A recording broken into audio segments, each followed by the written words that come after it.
Segunda carta de Paulo a Timóteo, capítulo 1. Saudação.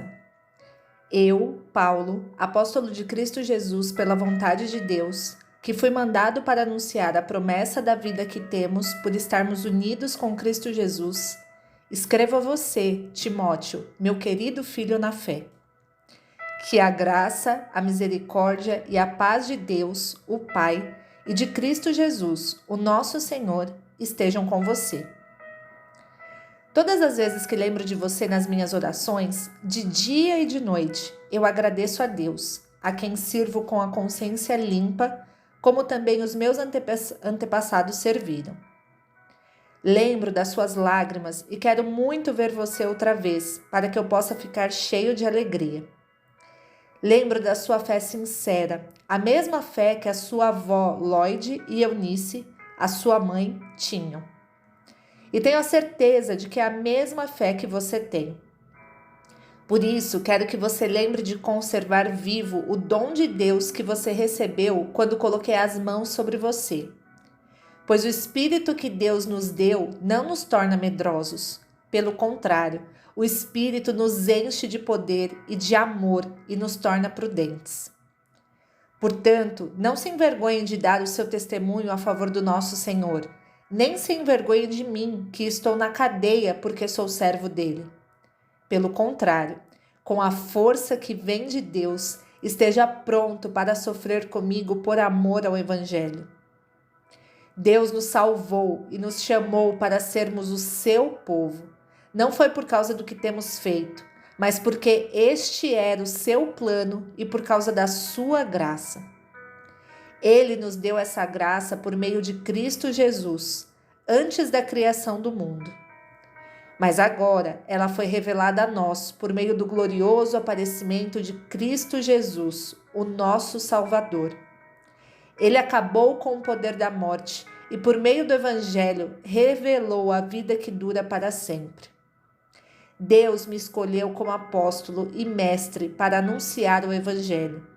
É por isso que sofro essas coisas.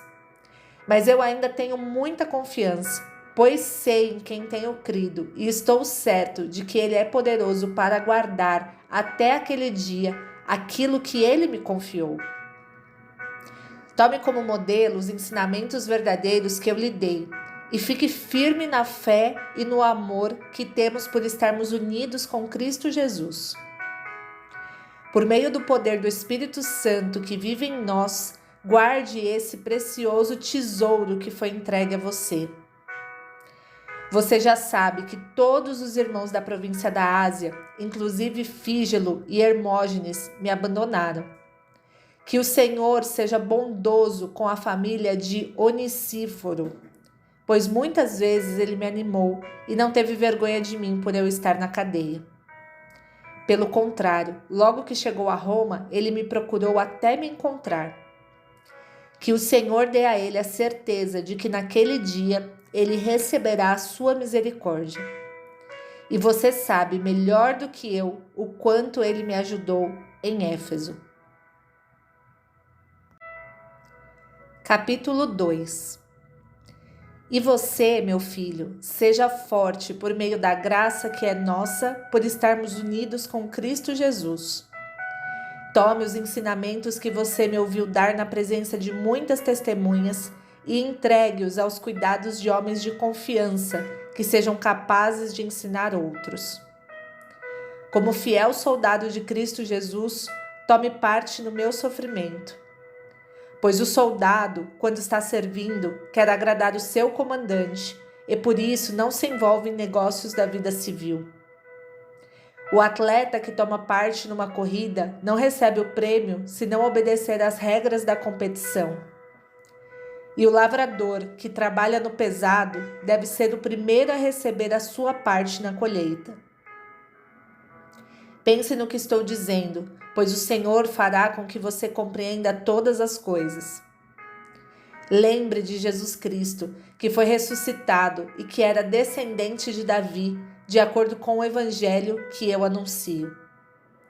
E é por causa disso que eu sofro e até estou acorrentado como se fosse um criminoso.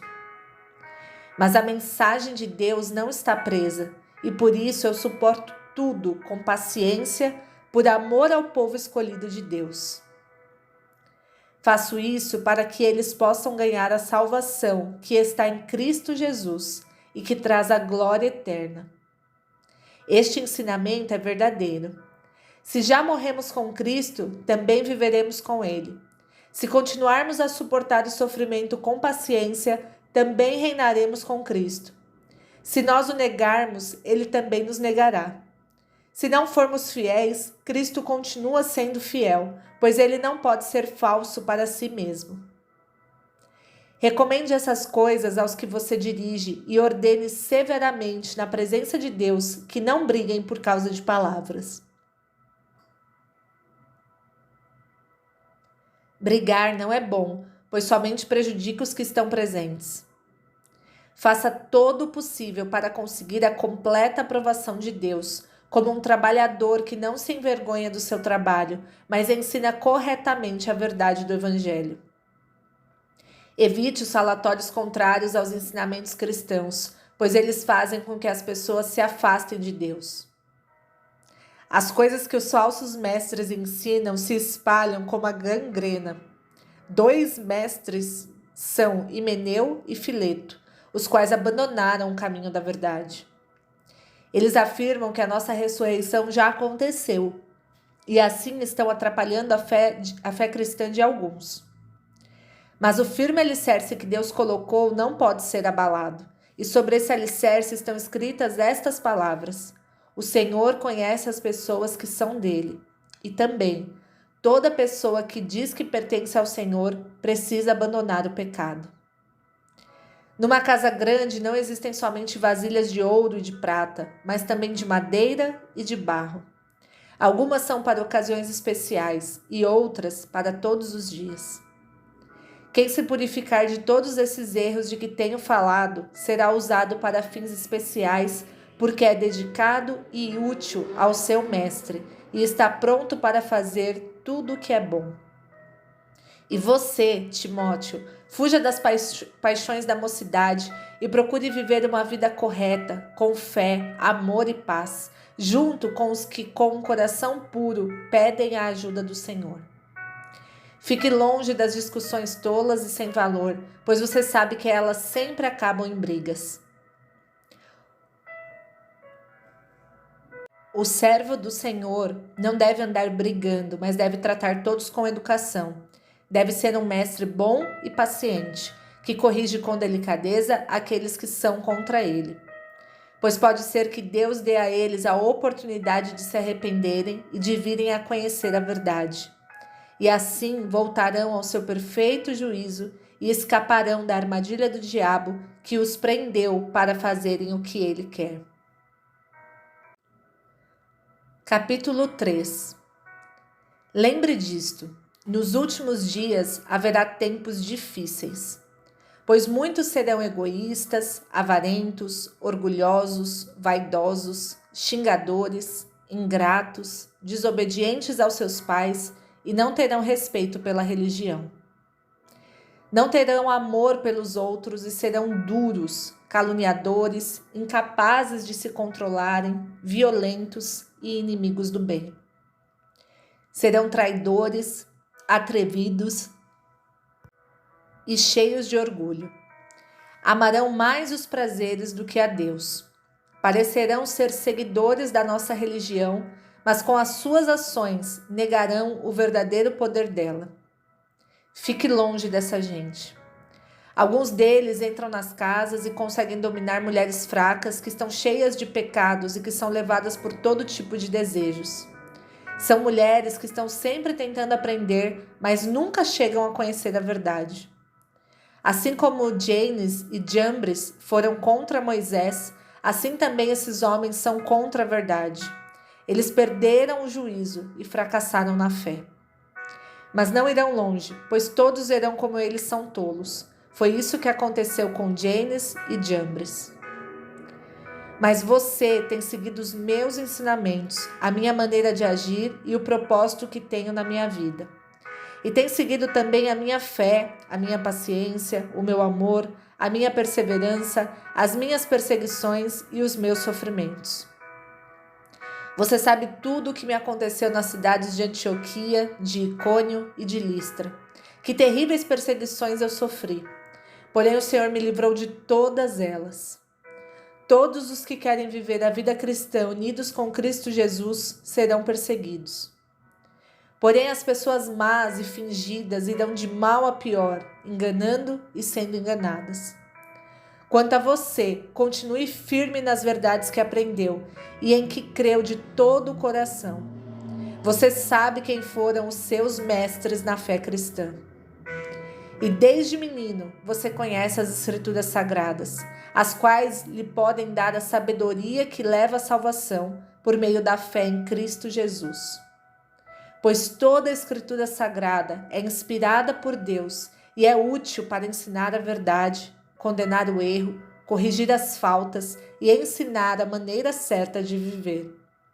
E isso para que o servo de Deus esteja completamente preparado e pronto para fazer todo tipo de boas ações.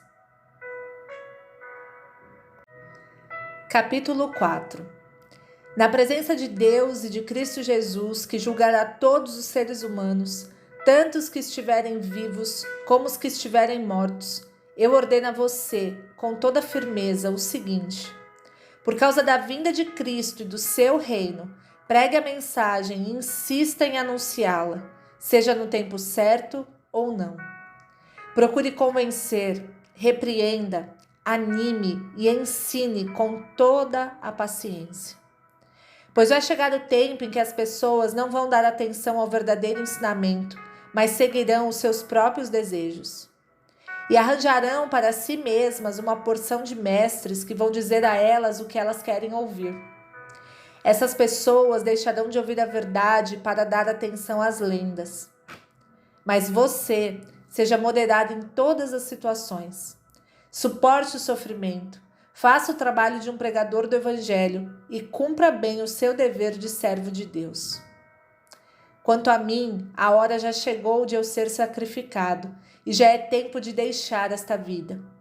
Fiz o melhor que pude na corrida, cheguei até o fim, conservei a fé. E agora está me esperando o prêmio da vitória, que é dado para quem vive uma vida correta, o prêmio que o Senhor, o justo juiz, me dará naquele dia. E não somente a mim, mas a todos os que esperam com amor a sua vinda. Venha me ver logo que puder, pois Demas se apaixonou por este mundo, me abandonou e foi para a cidade de Tessalônica. Crescente foi para a província da Galácia e Tito para a região da Dalmácia. Somente Lucas está aqui comigo. Procure Marcos e traga-o com você, porque ele pode me ajudar no trabalho. Eu mandei Tíquico para a cidade de Éfeso. Quando você vier, traga minha capa que deixei na cidade de Troade, na casa de Carpo. Traga os livros também, principalmente os de couro. Alexandre, o ferreiro, me prejudicou muito. O Senhor lhe dará a sua recompensa de acordo com o que ele fez. Tome cuidado com ele, pois combateu com muita violência a nossa mensagem. Na primeira vez em que fiz a minha defesa diante das autoridades, ninguém ficou comigo. Todos me abandonaram. Espero que Deus não ponha isso na conta deles. Mas o Senhor ficou comigo. Me deu força para que eu pudesse anunciar a mensagem completa a todos os não-judeus e me livrou de ser condenado à morte. O Senhor me livrará de todo mal e me levará em segurança para o seu reino celestial. A Ele seja dada a glória para todo sempre. Amém. Saudações a Priscila e ao seu marido Áquila e também à família de Onísiforo. Erasto ficou na cidade de Corinto e eu deixei Trófimo na cidade de Mileto porque ele estava doente. Faço o possível para vir antes do inverno. Os irmãos Eúbulo, Pudente, Lino e a irmã Cláudia e todos os outros irmãos mandam saudações. Timóteo, que o Senhor esteja com o seu espírito. Que a graça de Deus esteja com vocês.